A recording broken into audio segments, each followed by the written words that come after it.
Well, good morning, everyone. We might get started. My name's Bryony Allen. I'm the National Sales Manager here at Ironbark, and I'd like to thank you all for taking the time to be with us today. So today I'm going to be joined by some of the investment team behind the Principal Global Credit Opportunities Fund. And for anyone that we've got on the call who's not actually familiar with the strategy, I think it's probably best characterised by its really flexible and opportunistic investment mandate, which is really led to, a really long-term track record of delivering investors high yield return outcomes with investment grade credit volatility.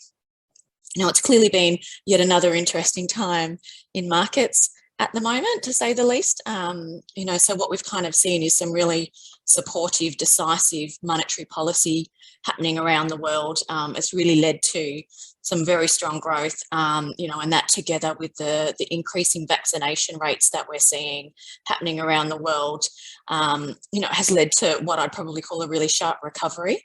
But I think that recovery hasn't with itself not been without its own problems. So what we're kind of finding with that recovery is we're starting to see some real supply chain disruptions. There's clearly a lot of concerns in the market at the moment around inflation. And I think there's also probably some question marks around what central banking policies are going to be looking like going forward. So I guess with all of that uncertainty in mind, we thought it would be a really good idea and an opportunistic time to get some of the senior investment staff from Principal to kind of cover off for us what we're kind of seeing as the most commonly asked questions at the forefront of investors' mind at the moment when they're starting to think about fixed income, particularly because we're certainly aware that that defensive portion of a portfolio is providing investors some challenges at the moment in this environment. And I think we probably can help play part of the solution to some of those challenges.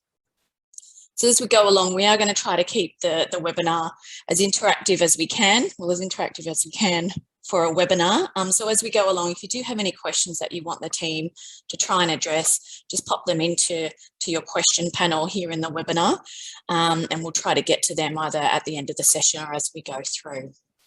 So maybe by way of some really quick introductions, today I'm joined by Bill Armstrong. Bill's one of the portfolio managers of the Principal Global Credit Opportunities Fund. He's also joined by his colleague, Brian Davis. Brian is portfolio manager who looks kind of after structured assets and rates. And we've also got Garrett Schmidt, one of the product specialists from Principal, who's really going to drive the Q&A session. So with that, Garrett, I might hand over to you. Sure, perfect. Thank you very much for that, Brianna. Appreciate the introduction. And thank you everyone for being on the call today. We appreciate your time and hope you do find value in the webinar. As Brianna said, please don't hesitate to chime in with any questions along the way in the Q&A chat box. And we can kind of address those as they come. So again, Brianna, feel free to chime in whenever you see those. Hopefully everybody can see my screen up now. Let's see. Again, Ironbark proposed the theme of rates for this webinar. It's definitely one of the most talked about topics in fixed income these days. As such, we brought in our in-house rate strategist, Brian Davis, to present on rates and inflation, both where we've been, what's driving the current environment, and where we believe we are going. After that, Portfolio Manager Bill Armstrong will provide insight on our current market outlook and where we're finding opportunities in the current market environment. But before we get into that, I'd just like to do a quick refresh of the strategy. Again, our goal is to provide high yield like returns with investment grade corporate like volatility. And since the portfolio management team of Tina Paris, Daryl Trunnell, and Bill Armstrong took over in January of 2012, you can see that they have delivered on that goal. High yield like returns just 4 basis points below the high yield index, the investment grade like volatility being actually below the corporate index, and the max drawdown, which to me is kind of the most impressive figure of all of this, being 30% better than the corporate index and 2.5 times better than the high yield index, all while maintaining an average credit quality of investment grade. On our last webinar, for those of you that were in attendance, we introduced Josh Rank and Nick Varco, who are high yield and emerging markets portfolio managers, respectively, as a way to provide insight to you from subject matter experts, but also to show kind of the breadth and depth of coverage that we have across all major sectors within PGFI. Tina, Bill, and Daryl do not operate in a vacuum. They take full advantage of the resources PGFI offers with their over 90 investment professionals. And one such professional who has been in quite high demand over the last year is Brian Davis, again, our rate strategist and also a portfolio manager of securitized debt. So we thought it would be beneficial to all if we brought him in on this webinar for his insight and expertise on all things rates. So with Brian, I will go ahead and hand it off to you. Thanks, Garrett. I'll share my screen then here and walk you through some slides that we think are important in characterizing where rates are and where rates are headed. So the key takeaways are, first of all, inflation is already meeting or exceeding the Fed's goal of 2% or a little bit above. In last week's Jackson Hole's speech, Powell made it very explicit that they met the inflation goal. So really the remaining question is on the labor side of the equation. But he did, I thought, it was after I put these slides together, but he made it very explicit that the Fed believes that they've met the inflation goal. So as long as that persists, then the question is how quickly does the labor market recover? Because that will lead us to the pace of the tapering, and then following that, the hiking cycle that is likely to begin by around the beginning of 2023, we think.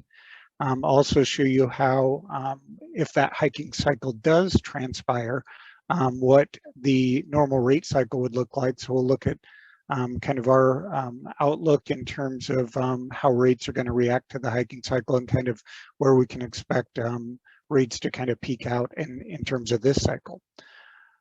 So first slide here, just trying to use this to demonstrate a very unusual disconnect currently between what's priced into the rates market in terms of nominal yields and real yields relative to inflation. So on the left-hand side of the axis here, we've got year-over-year core PCE inflation. And on the bottom axis, we've got 10-year treasury rates, nominal rates. And this goes back a dot plot to 1980. The R squared between these two series is about 70%. So in other words, if you know where core PCE is, with about 70% of the volatility in rates, you can explain.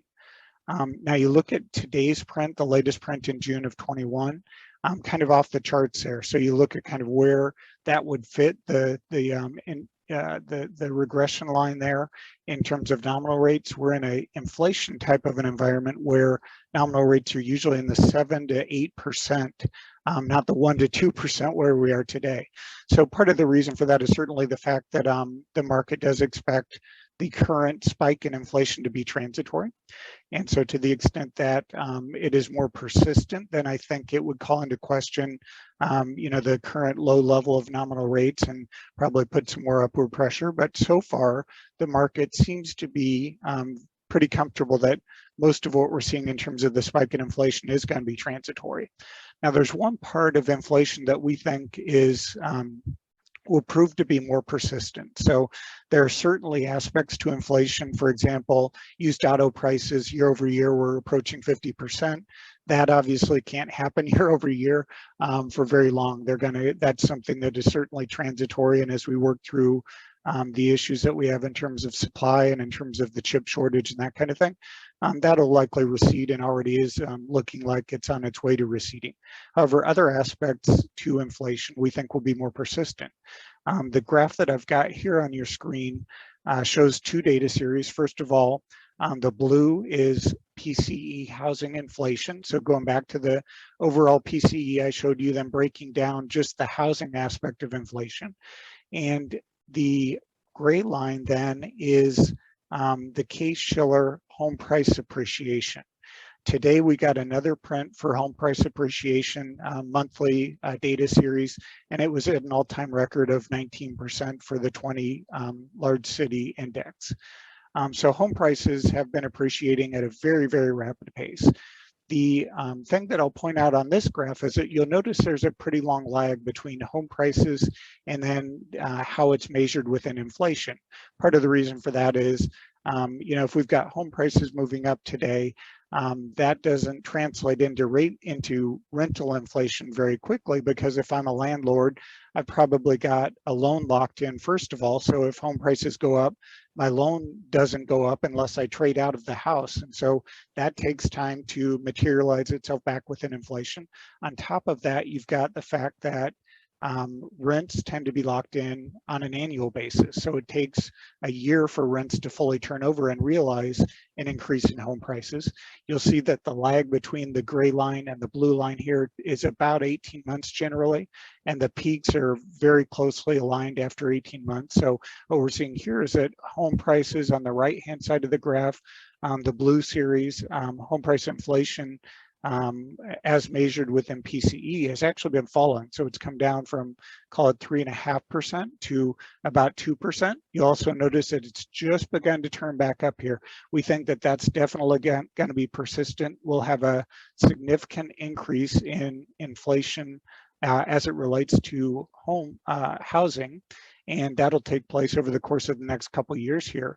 What it means is that as some of the transitory aspects of inflation roll out, the lag for housing inflation is going to be able to offset some of what we'll see in terms of transitory effects. And that means that inflation could very well be above the Fed's target for quite some time here. So we've covered inflation, and the Fed does believe that they've met their goal for inflation. So we would agree with that. In terms of the labor market then, one simple measure that I looked at was I just took the unemployment rate. So the market is sort of looking for us to get back to full employment. One of the measures for that is going to be having the unemployment rate fall back below 4% to maybe 3.5%, back where we were pre-COVID. And what I did here, very simplistically, I just took the current pace of the decline in unemployment for 2021, which has been a monthly decline of 0.19%. Extrapolated that out to get to where we would actually hit full employment again. And as you can see, if we continue on the current trajectory, we'll reach full employment again back in around the middle of 22, which should put us on pace for a hiking cycle beginning around the beginning of 23 probably. Now there's certainly a lot of moving parts to this. So one caveat is the fact that the participation rate, if it increases, then it could alleviate some of the fall in the unemployment rate. Currently, we're around 1% below the pre-COVID average in participation rate. You've also got a lot of people that baby boomers that are retiring and may stay out of the labor force permanently. So a lot of moving parts to this. We also think that over the course of the next few months, we could see pretty strong job growth in part due to the fact that we are seeing the expiration of some of the extraordinary unemployment benefits that have been given thanks to the COVID situation. And so if you look at the states that rolled back some of those extraordinary unemployment benefits early, they have seen their continuing claims fall at a faster pace than those states that did not roll back early. Now, the ones that didn't roll back those extraordinary benefits early are seeing them roll out very soon here. And so as those roll out, then if you want to call it the disincentive to find a job, some of that disincentive will go away. We've also got kids going back to school, which will help some parents find their way back into the labor force. And we've got return to office here at Principal and other places going on as well. So again, a lot of moving parts, but if you simplistically take the current pace, it looks like we'll meet full employment somewhere around the middle of next year. So we've got inflation, we've got the labor market recovering, and that leads us to the Fed. We think that the taper signal will come either at the September or November meeting, and they'll start tapering in December or January. If the labor market reaches full employment by the middle of next year and inflation remains at or above Fed target like we think it will, then the Fed will be looking for the next stage of removal of accommodation, which will be hiking rates. Now, this is a dot plot, so we can see that the Fed projects liftoff in You know, some of the dots begin to move up there late in 2022. The majority of them begin to move up in 2023, but you see a very large dispersal as well. So there's a lot of varying opinion among the different Fed governors. When you listen to the speeches and read the speeches, you see that very prominently. But then we've also got market measures as opposed to the Fed's expectations. So both from OIS and Fed Fund futures here, you can see that, again, the market's pretty much priced for a liftoff in late 22 and then certainly in 23. And we think that's about right based upon our expectations for the labor market and for inflation. So then the natural question is, okay, with, you know, everybody understands that they'll probably be tapering here relatively soon. They've made that pretty clear. The next stage to that will be hiking rates, which everybody, as you can see, the market is fairly in agreement with the Fed that that'll happen not too soon after the tapering process ends. And then from there, you know, why are rates so low then, and why have they been rallying here, giving back a lot of the first quarter sell-off in rates? So we've retraced about half of that.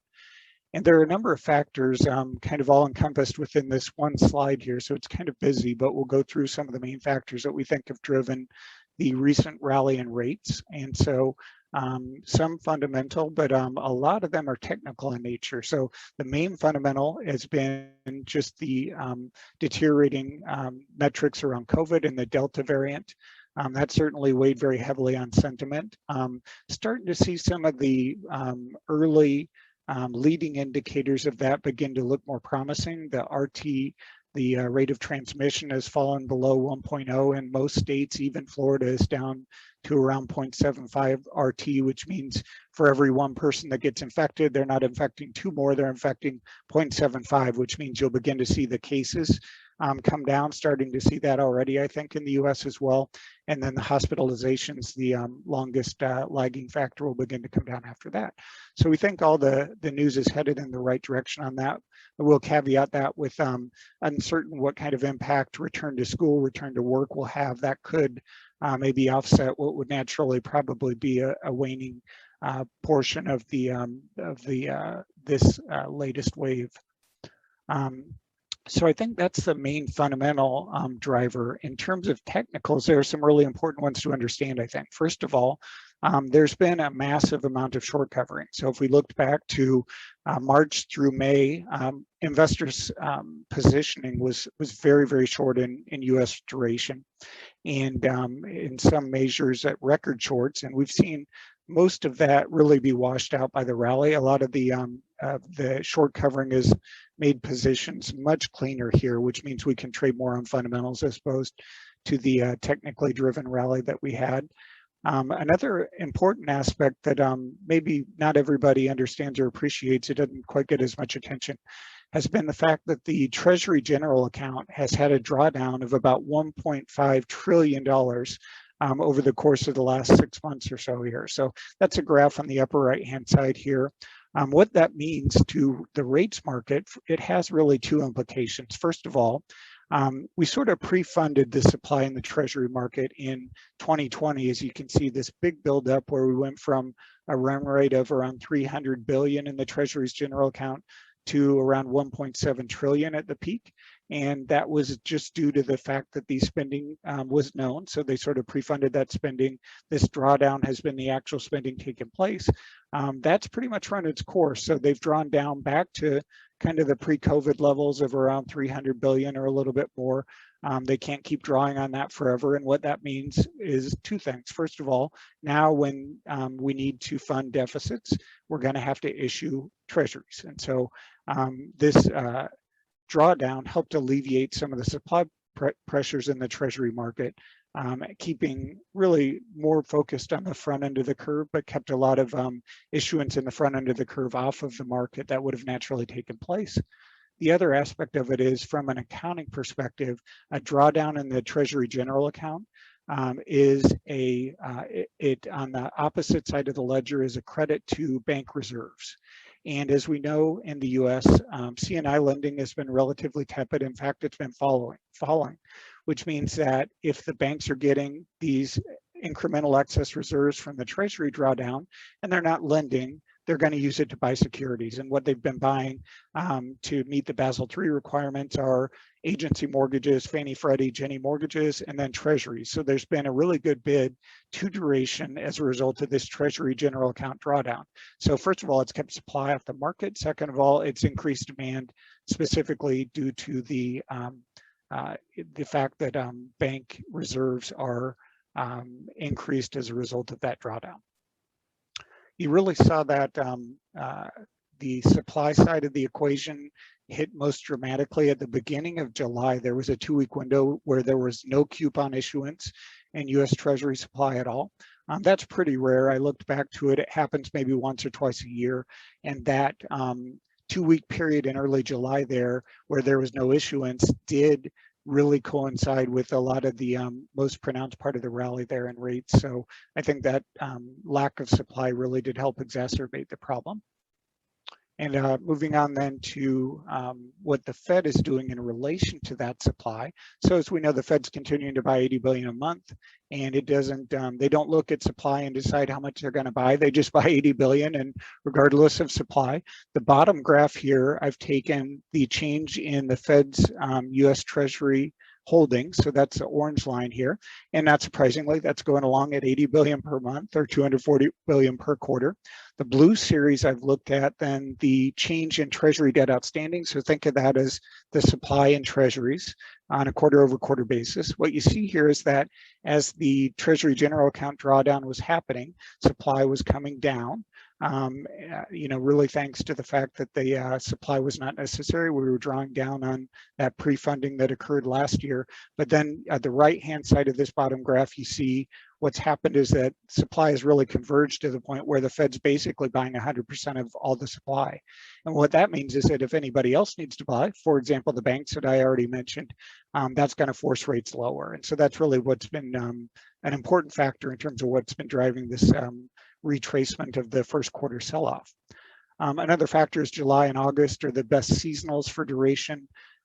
Rates tend to rally about 18 basis points over those 2 months. We're at the end of that positive seasonal. And then one other factor that is really important has been at the long end of the curve, pensions have had a really good demand. Pensions and LDI strategies have had good demand for long treasuries. You can see this in stripping activity. If you look at year-over-year treasury stripping activity, where they're taking a long treasury coupon, separating it out into an IO and then a PO that the pensions are going to really enjoy for the long duration. That activity has increased about 15% year-over-year, and really just a symptom of good pension demand. That pension demand is being driven by the fact that funding ratios, thanks to really strong stock market returns, have approached 100% for the first time in decades. So the pensions have had a really strong impetus to take some chips off the table, de-risk. When they do that, they're going to sell out of their stocks and risky assets. They're going to buy long duration treasuries, long duration credit, and reduce volatility of their returns and sort of lock in that favorable funding ratio. So that's really driven a lot of the activity on the long end of the curve. You add this all up, and what it means is that there's, with the Fed taking out most of the supply, there has been good demand, and that's led to a retracement of the first quarter sell-off. And then also on the fundamental side, certainly the delta played a large part of the equation as well. I mentioned that rates don't peak until very late in a Fed hiking cycle. So if we believe that the labor market recovers, we get full employment sometime next year, inflation remains relatively, it'll come down with the transitory aspects coming out, but it'll also be offset to some degree with the rental inflation just beginning to show up here. Given those two factors, the Fed is likely to begin hiking again, probably early 23, and that is consistent with market pricing in the Fed SEP, as I've shown you. What that means on a look ahead here, the shaded area is a 10-year Treasury rate. The red area is Fed funds. So the key point here is I've looked at and drawn the vertical line at the peak of each interest rate cycle. So you can see that when you look at where that peak occurs relative to the Fed hiking cycle, the peak in 10s occurs right at the end of each hiking cycle, sometimes right at the very last hike within the cycle, in fact. And so what that means is that rates are going to head higher as we approach that hiking cycle and move into it. Having said that, I don't think that we'll have like an out of control rate move. I think that the fact that our star is much lower than it has been historically, in other words, the neutral rate of Fed funds, real Fed funds, is much lower than it has been, thanks to demographics and wealth distribution and things like that. I think that the hiking cycle will be somewhat lower than it was the last time around. And so we may not get to a period where the Fed funds rate is moved up to 2.5%. Maybe it peaks out at 1.5% to 2% this cycle. Having said that, we're starting from a very low period in terms of nominal rates and certainly in terms of real rates. And so we do think that there is room for the nominal rates to move up above forwards, which is the question that you should ask yourself as a duration investor. So looking ahead then, I'll wrap up and then turn it back over to Garrett. But most of the factors that I mentioned in terms of both the fundamentals and the technicals have probably been through the most supportive that they're going to be for rates. So as I mentioned, some of the forward-looking indicators in terms of the Delta wave in the US at least, the RT rate of transmission is looking much more promising. The testing positive ratios have come down quite a lot. And so those will translate into lower case counts and hospitalizations most likely. On the technical side, that short covering has pretty much run its course and positioning is much cleaner. TGA drawdown, as I mentioned, has pretty much run its course. The Fed's going to be tapering here. They'll make it official within the course of the next couple months and then start it a month or two after that. The favorable seasonals for July and August are ending, and then that LDI and pension de-risking that I mentioned, there will still be demand from LDI and pension accounts, but the sort of the lowering the dam, water rushing out from the 100% funding ratios, that's probably seen its best days as well. So that's in summary where we are looking in terms of rates, and I'll turn it back over to Garrett. Thank you, Brian. Really appreciate it. Very insightful stuff. I mean, on the second to last slide there, you noted kind of the low point that we're at in regards to nominal rates, and obviously low nominal rates plus the inflation scare that we have out there kind of gets us thinking more about real rates. Is there any insight, or can history be a guide in regards to our current environment, where we are real rates and where you think kind of those will move going forward? Yeah, definitely, Garrett. That's a great question. So let me pull up. I've got a graph for everything, as Bill knows, but let me pull up one here that I really like. So we mentioned nominal rates are very low, as you said, and inflation is pretty high, which means that real rates, which are the byproduct of the two, are very low. And we do think that real rates have a scope to move somewhat higher here. This chart, so we take a look at real rates. In other words, we take the 10-year Treasury rates, subtract out the market implied inflation rate from the TIPS market to get to the real rate. And then from here, I am looking at the kind of the changes through history of the Fed's QE activity.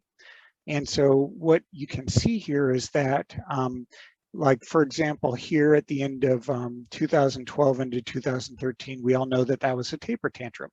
And as the QE3 ended, real rates went from a period where they were pretty close to where they are today and sort of viciously moved higher there through May of that year, as you might recall. And then from there, they stayed positive for quite some time. And then the next thing that I would highlight here is just the, as the Fed began to shrink the balance sheet back in 2017, 2018, 2019, real rates really saw sort of the flow effect of the Fed allowing Treasury securities to flow off of the government's balance sheet and back into the private market, you saw real rates move steadily higher through that time period, as you can see, and then began to move lower here as we started to see some late stage economic cycle starting to happen before COVID even showed up. And then COVID obviously put us back to where real rates were pretty much in line with the all-time lows that we saw back at the end of QE3. So we do think that there's some scope for real rates to move higher. We don't think that we'll see a taper tantrum and have rates move from -1% up to +1% or anything like that. But we do think that we could see real rates move up 50 to 100 basis points. And that again does support our expectations for rates moving higher and above the forwards. So hope that answers the question, Garrett. Yeah, thank you very much. We did get, let's see, one question in from the Q&A. Appreciate that. Looks like it's from James. He asks, why wouldn't the Fed start raising in Q3 2022 if employment is back to pre-COVID levels by mid-2022, especially if inflation is less transient than expected? Oh, you're on mute, Brian. Sorry, there we go.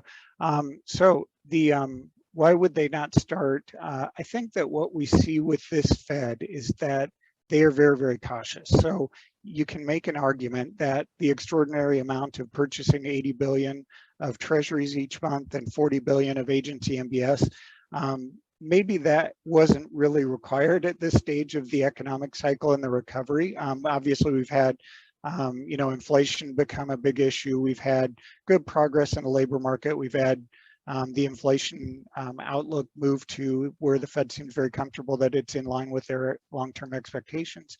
And so they have been very slow to react to that. And they've really dragged their feet, it seems, to get to the point. And it's been very, very incremental to get to the point now where we do see a taper on the horizon. I think that same, it looks to me like Powell is likely to be appointed for another term. And if that's the case, we're going to have the same leader at the Fed. And if he is the leader again, I think he will be slow to react again. I think he'll err on the side of caution and not want to stamp out any progress on the economy. So we will see, we'll see how it plays out. But I do think that there will be certainly more and more talk that if the labor market does improve as the extrapolation that I showed you occurs, then there's going to be probably a lot more criticism of the Fed, and maybe they do act by the end of 2022. I didn't put that in our base case, but I do definitely think that it is a possibility. Excellent, thank you. Yeah, and again, just a reminder, if anybody has any questions, to go ahead and throw them in the Q&A. Again, Brian, thank you very much for the input. At this point in time, I think I can hand it over to Bill real quick to go over kind of the macro risk outlook of the fund. Again, taking into account all the information that Brian provides, invaluable to us on a weekly basis, as well as Bill's interactions with all the different sector portfolio managers. It kind of all bakes into kind of the fundamental, technical, and valuation view of different sectors, as well as our macro risk outlook. So Bill, I'll go ahead and hand it over to you to go over that. All right, thanks, guys. So again, I'm one of the three portfolio managers on this product, and we work very closely with Brian on rates. And so just based on that outlook as to how we're positioned right now, we're positioned duration about 5.5 years versus the index is around 7.3. So again, our view is that rates are going to be moving up, and so we're going to be short duration in the portfolio. But one of the things I would emphasize is that if you look at this product, and again, we've been managing this now for about, well, for 9.5 years through the end of June. And Garrett had pointed out that kind of the track record over that time, that the real drivers of alpha in the portfolio are security selection and sector allocation. Duration is not one of the primary drivers of that. But again, at times when we see opportunities, we do have the ability to position duration to where we think it can add value. And again, right now with the expectation of rates moving higher, again, we do have the portfolio position shorter. And we've also had questions as to, why why have duration? Why even mess with duration in the portfolio at all? Why not just run more of an absolute return type of fund? And as we were researching, 10 years ago, kind of how we wanted to manage this portfolio, what we thought was most appropriate, we determined that in a portfolio like this, where there is a significant amount of risk, we do own, about right now, about 25% in high yield, another 10% in emerging markets, that certainly there is a place for duration in that type of product. And a couple of examples where that's really played out. Very obvious one was first quarter of last year as the pandemic hit. And at that point, with our view that we were going to see a significant slowdown and that risk assets were going to underperform, we did significantly reduce our exposures in things like high yield, emerging markets, even investment grade corporates, increased the duration of the portfolio to where it was a little bit longer, about a half year longer than the index, and also increased U.S. Treasuries in the portfolio. So duration at that point was very beneficial in that risk-off type of environment. And then another time that we're more recently here, Brian kind of referred to, if you looked at where the market was positioning itself at the end of the first quarter this year, after rates had moved up so dramatically in the first quarter, there was certainly the expectation of everybody was rates are going to take off. And as Brian went through and talked about, primarily technicals, a little bit of fundamentals that have hit since that time, we're almost 50 basis points lower in the 10-year rate than we were as of that point. So again, having that duration in the portfolio certainly is a positive and something that we can manage. Just quickly to go over again how we're positioned currently, we are risk on. Brian talked about the Fed, which again is a big driver of how we look to position things, but fundamentals have just been very strong. We're expecting GDP growth both in the U.S. and globally to be kind of 5 to 7% range, and actually that's been in the U.S. around 6.5% in the first half of the year, but final sales are significantly higher than that. We've seen with the inventory drawdowns and net exports that number is actually showing a little bit lower. So we do expect that, again, as things start to open up more so, inventories start to be replenished, that we will again continue to grow very strongly here in the second half of the year. Those fundamentals have led to very strong earnings for corporations, and just as a whole, we've just seen a very strong fundamental economy. So you want to turn the next page here. And so based on that view, we take a look to see how do we want to be positioned in the various sectors with a view that, again, we're going to be rewarded for investing in risk assets and expecting that rates are going to be moving higher. So in this current environment, we've pretty significantly increased our allocation to high yield. And again, the major drivers there really are fundamentals.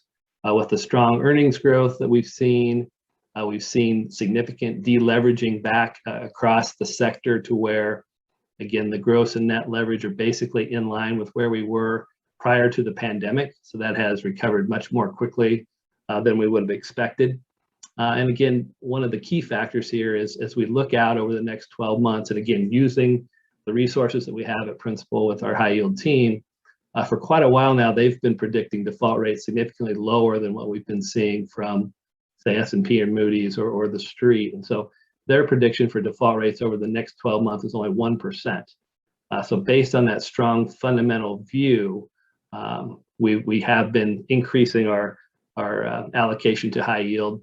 When you look at it from a valuation standpoint, and basically if you look at any of the risk sectors right now, you can look at the spreads and say, well, you're just not really getting paid a lot there.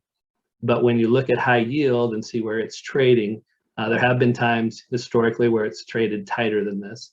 And if you look at it right now, it's actually it's higher quality than it typically has been. Over 50% of high yields in double B right now. So again, it's a higher quality. Rates are a little wider than they have been historically. And again, this is a sector that performs very well as rates are moving higher because the rate sensitivity is much lower. Conversely, if you look at investment grade corporate, while again, fundamentals are also the same story there as they are in high yield. Again, the leverage has improved dramatically. Earnings have been very strong. Spreads there, again, the valuations, while they are, again, a little bit wider than they have been historically, we've also seen duration extend pretty extensively there. We've seen a lot of new issuance of 10-year, 30-year bonds. And so we have even more interest rate sensitivity in this sector than we do, say, in high yield or in emerging markets. So because of that, investment grade corporate, and that's still the core of the portfolio, but we have reduced our exposure somewhat in investment grade corporate. So again, that's kind of how we use the input that we get from Brian, again, working with him as far as our rate outlook, and then with working with each of the individual teams, the investment grade corporate team, the high yield team, the emerging market team, et cetera, to find assets that and sectors that we want to be investing in this type of environment. Garrett?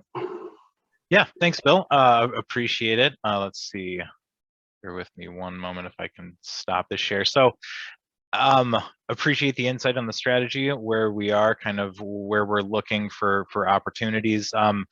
It seems that any time that, you know, interest rates come up, rising rate environment, everybody just talks about duration, as if that's kind of the only lever that can be pulled in a rising rate environment. Are there any other opportunities or any other vehicles or strategies that can be employed other than, you know, lowering duration in a rising environment? Yeah, again, we would always start with kind of looking at that duration. You know, talked about how high yield, again, is less interest rate sensitivity. So we do prefer that sector at this time as opposed to, say, investment grade corporates, which does have a higher interest rate sensitivity. We've bought some floating rate securities. So we do have bank loans in the portfolio. So again, we do have that benefit there. And then actually, Brian did recommend to us earlier in the year, as we were looking at the expectation for rates to move, investing in interest-only securities. And actually, Brian, do you want to talk about those? Sure, Bill. So one challenge in building a portfolio that has less duration than the index, or anytime you're in a short duration trade, one of the challenges is that short duration is usually a negative carry trade. So if you're just going to get short duration, you're going to be missing carry, and we don't want to do that, obviously. So one place that we do have a lot of expertise in, I'll go ahead and share my screen one more time here. One place that we do have a lot of expertise in that's a little bit more off the run is, again, still within agency mortgages. So they're government guaranteed cash flows, Fannie, Freddie, Ginnie, but not just straight pass-throughs. One place that we really like in this environment with an expectation for rates rising and above forwards is in the CMO market as opposed to the mortgage pass-through market. So again, still within agency government guaranteed mortgages, but the cash flows are tranched so that we can get just the interest instead of the interest and principal, as Bill mentioned. And that trade is going to be generally a positive carry, negative duration trade. So try to pull up real quick. This is Yield Book, which is one of our valuation models. And this is actually a bond that we bought this week. And so on the right-hand side, you can see that traditional agency MBS, it's a great instrument for very low volatility, treasury-like with a spread kind of an asset class. So those are the straight pass-throughs. It's a very good asset class for that. But for investors and strategies that would like a little bit more yield, you can get into the CMO market. And so the CMO, as you can see, the OAS on this bond, or the spread, is 250 basis points. And in agency MBS right now, the overall index, the OAS, is around 35 basis points. So again, much more spread relative to a traditional pass-through. You also see on the right-hand side again here, the negative duration, negative convexity, but it's got negative duration, but positive carry. So if we run a rate of return on it, we can see that in the base case, if the forwards are met, we've got a plus 5%, 5.25% yield in a 1-year horizon And as rates rise on with the negative duration, you've got an even better outlook. And so again, it's a positive carry negative duration trade, which is somewhat hard to find, but it is something that we do have a lot of expertise in and think is a good fit for this strategy. Yeah, if rates go down 100 basis points, we're in trouble, but I guess rates would be pretty much negative at that point. So. Yeah, you would have mortgage rates approaching negative territory at that point. So I will never say that it can't happen, but it's an unlikely scenario. Right. Excellent, thank you. Well, I want to be cognizant of everybody's time. There are a couple questions. I think this would be a good one to end on.